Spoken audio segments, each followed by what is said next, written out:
বন্ধুরা, রিনা রান্নাঘরে তোমাদের আবার স্বাগত। আজকে তোমাদের কাছে নিয়ে চলে এসেছি এঁচোড় চিংড়ির রেসিপি। তাহলে এঁচোড় চিংড়ি রান্না করতে কি কি লাগবে দেখে নাও। কি নিয়েছি, আলুটা কেটে ডুমো ডুমো করে কেটে নিয়েছি, এঁচোড় কেটে নিয়েছি, চিংড়ি মাছ ভালো করে ধুয়ে নুন হলুদ মাখিয়ে নিয়েছি। লাগবে আমার একটু পেঁয়াজ কুচি, লাগবে কটা কাঁচা লঙ্কা, লাগবে রসুন, লাগবে আদা, লাগবে টমেটো কুচি। চলো তাহলে এইগুলো আমি একটু পেস্ট করে নিয়ে আবার আসছি। দেখো, আদা কাঁচা লঙ্কা রসুনটা পেস্ট করে নিয়ে চলে এসেছি। তেল গরম হয়ে গেছে, দিয়ে দিলাম একটু এঁচোড়। এখন এঁচোড়টা ভেজে নিয়েছি, এবার নামিয়ে নিলাম।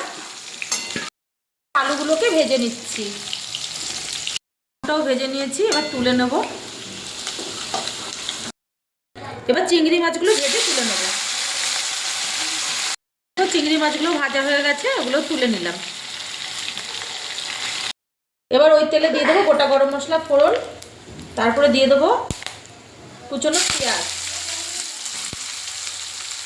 পেঁয়াজটা লাল লাল করে একটু ভাজা হয়ে গেছে, এবার দিয়ে দেবো টমেটো কুচি। এবার পেস্টটা অ্যাড করে দেবো। একটু লঙ্কার গুঁড়ো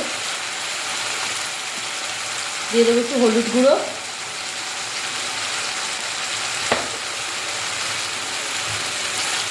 দিয়ে দেবো লবণ, দিয়ে ভালো করে কষিয়ে নেব। একটু টেস্ট বা রং আসার জন্য দিয়ে দেবো চিনি। মশলাটা কষানো হয়ে গেছে, এর উপরে দিয়ে দেবো ভেজে রাখা আলু আর এঁচোড়, দিয়ে ভালো করে কষিয়ে নেব।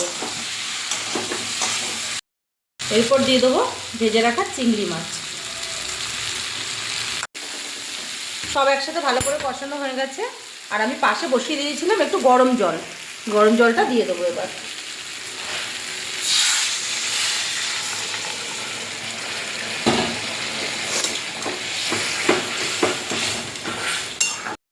এবার 5 মিনিট এটাকে ঢাকা দিয়ে সেদ্ধ হতে দেবো।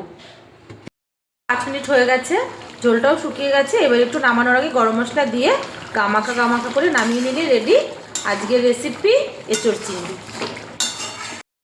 রেসিপিটা কেমন লাগলো জানিও, আর যদি তোমাদের ভালো লেগে থাকে তাহলে একটা অবশ্যই লাইক শেয়ার করে আমার চ্যানেলটাকে সাবস্ক্রাইব করতে ভুলো না।